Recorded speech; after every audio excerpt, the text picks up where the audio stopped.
was amazing. Thank you.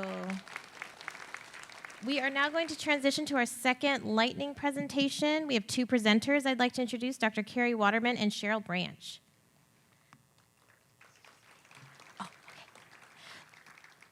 Dr. Carrie Waterman is an interdisciplinary research scientist and the Center for Food Justice and Health Equity Director. With a background in using food as medicine and a passion for achieving the UN Sustainable Development Goals, she developed her center's content into course curriculum and an internship program at UC Davis. Please join me in welcoming Carrie to the stage.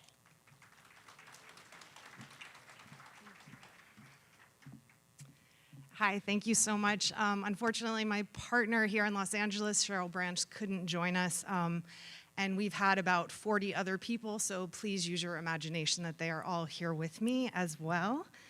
Let's see how we go here. Okay, so the UCGHI funded us as one of the pilot and emerging centers. This was about 2 years ago.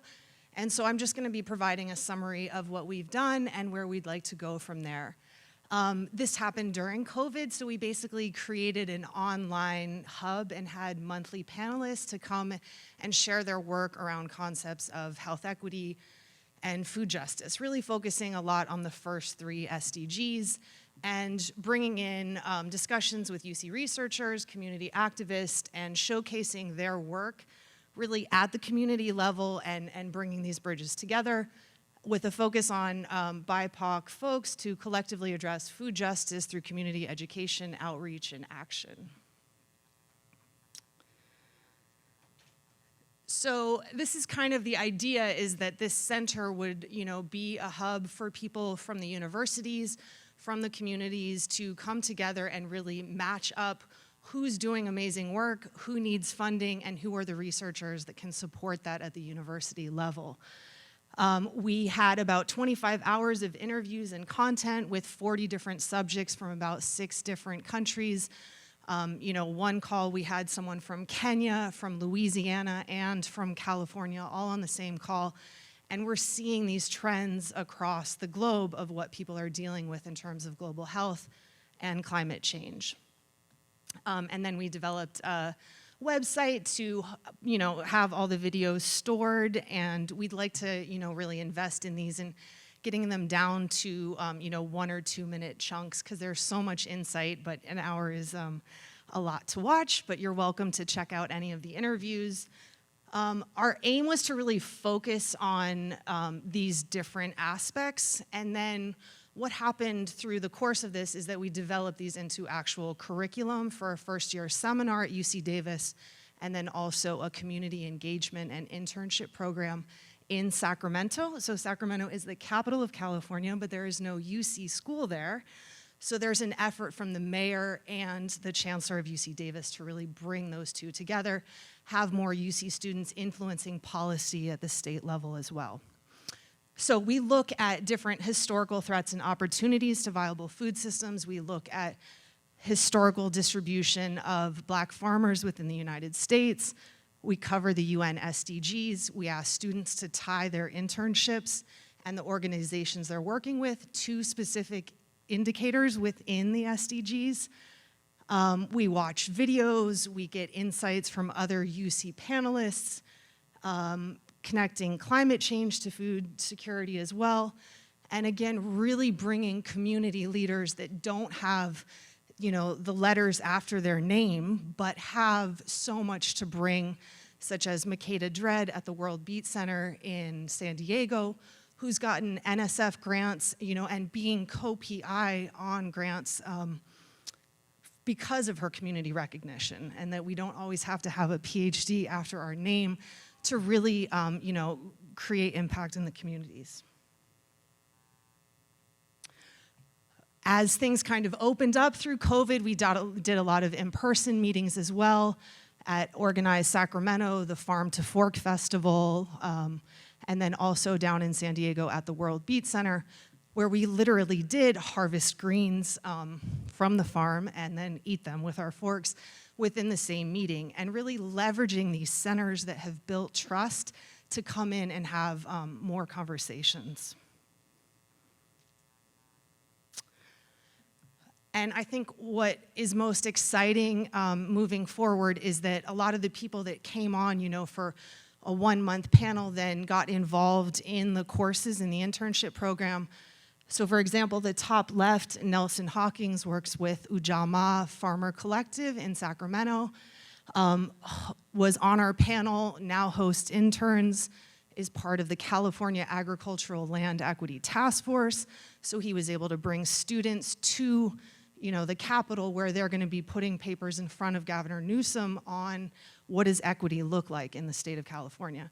So these are the type of programs that we're trying to build out. Students really get time, as I said, on the farm, but also in the classroom presenting what they're doing to really move things forward and have impact. So that's what we've done, and the website also is a place where we can have new talks, have new media, have new resources, and then so we do have our social media as well. But after the funding for the first 2 years, we're kind of in a place of where do we move forward from here? We would like to continue to host people, but what was nice was that the entire grant that was funded to us went to the speakers. So this is also how you can measure equity, is where does the money go, right? So it went into the hands of the communities who are speaking at these events. So sustainability and support, both with this center and the quarter at Aggie Square that we developed this program, I think there is stated support at the provost level and at the mayor's office, but in terms of financial support, there are still ways that we need to create more funding. So we are looking to UCGHI to support this moving forward. We are also applying for state and federal grants. We had applied for a CDFA urban farming grant. At the World Beet Center, I just found out yesterday it did not get funded, but the UCGHI Farmer Collective that I'd also worked with on their grant did for $300,000. So they're up to $400,000 just in the last year. We've submitted a $1.8 million infrastructure grant for their farm in Sacramento. So a lot is moving forward, and we're really excited to have this as a hub and a base and would really like to continue to build it out. So I'll send around a basket for donations, metaphorically. And we're also seeking to recruit more UC faculty. I think that was the biggest challenge, is we had so much community input, so many urban farmers coming and excited about our work. We did not have as many UC faculty from across the campuses. So if anyone is interested to become the co-director as we move forward in seeking funding for this, then please reach out. And yeah, that is it. I can hopefully show this little 1-minute video from a summary of our first year. Our center hosts an interactive virtual webinar. See if I can do this. Well, you can watch it. I think it'll be okay, small, unless I can get some help. It's okay, I think it'll be fine. Our series with panelists to discuss food justice and health equity issues in our community. A co-founder and currently the director of Pamoja community-based organization that is doing work in Kenya. I'm currently in the history department at Grambling State University in Louisiana, but this is... We bring together farmers, workers, academic researchers, and community organizations. People grow the foods that they are comfortable and familiar with and that they know.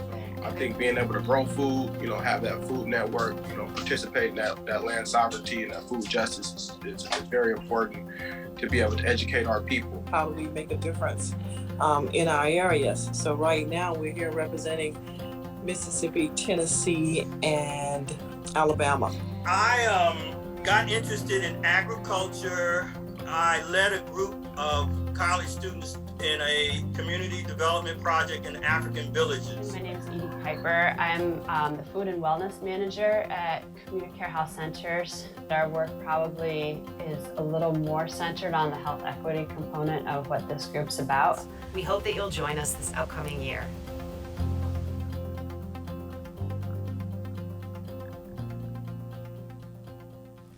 Okay, thank you very much. Carrie, thank you so much for your presentation. I think we have 1 or 2 minutes. We have Dr. Ndola Prata, our Associate Director of the UC Global Health Institute. Cheryl, is that you? Hi. Yeah, do you want to come up for the Q&A part? Come on up. No, you know what? It's hard. It's hard to find this place. So Ndola Prata, she's going to ask, I think, 1 or 2 questions to you both for your lightning presentation. And Cheryl, so happy you could make it for this part.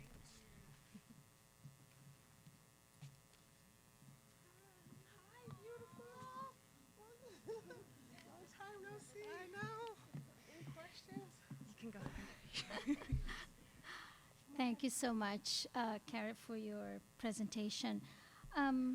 I know that you mentioned that the center is interested in the action-based organizations co-design of food systems and community entrepreneurship. Can you tell us a little bit more about the importance of this co-design and some examples that you have had? You want to answer it? Thank you. The co-design is so important because the partnership between the community and the scientists helps to bring out the equity flavor, because we have cultural systems that are formal and some that are informal, and that's really what the partnership, the talking, the co-design helps us to address and get to the bottom of that.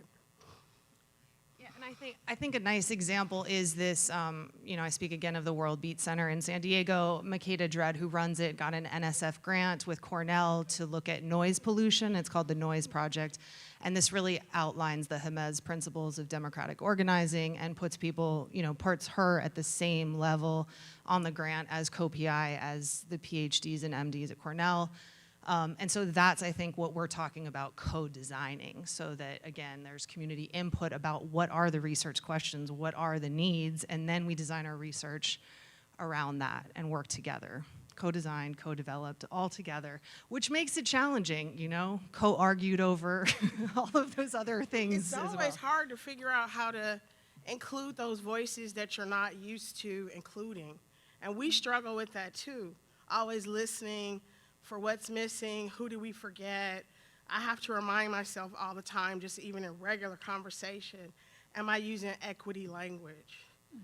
So a co-design process for researchers and academics, it's not easy work, but it can be done. We did it. Thank you. One last question. What advice do you have for students that are interested in food justice? How can they be engaged? I think, if you're at UC Davis, you can certainly take these internship courses, and I'm hoping that they could be offered at some point across all campuses.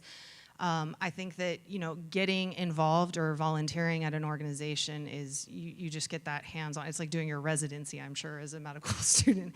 It's very different than hearing about it in a lecture. And so I think, get out in the community and find those organizations and then, hopefully be an ambassador and a bridge maker between the universities and that siloed aspect of things. So there should be programs. I mean, this is what's great about the Global Health Institute, is that it spans all of the campuses. And so I think looking at those resources, the One Health Institute, Women's Health, can provide these opportunities because it is critical for not just students, but faculty as well.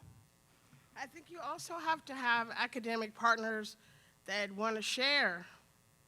So for students, look for those leaders like Dr. Carrie, who really listened to us and then helped us to better understand the science, how to apply it to our everyday lives and experiences, and be inclusive around that equity point of view. So I think that's important for students, to look for the right leadership to share this with you. Thank you both for your inspiring work. I remember talking to you when you were putting the proposals together. So I'm Dele Ogunshetan at UC Irvine. In terms of sustainability, UCGHI just started a collaboration with UC Center Sacramento.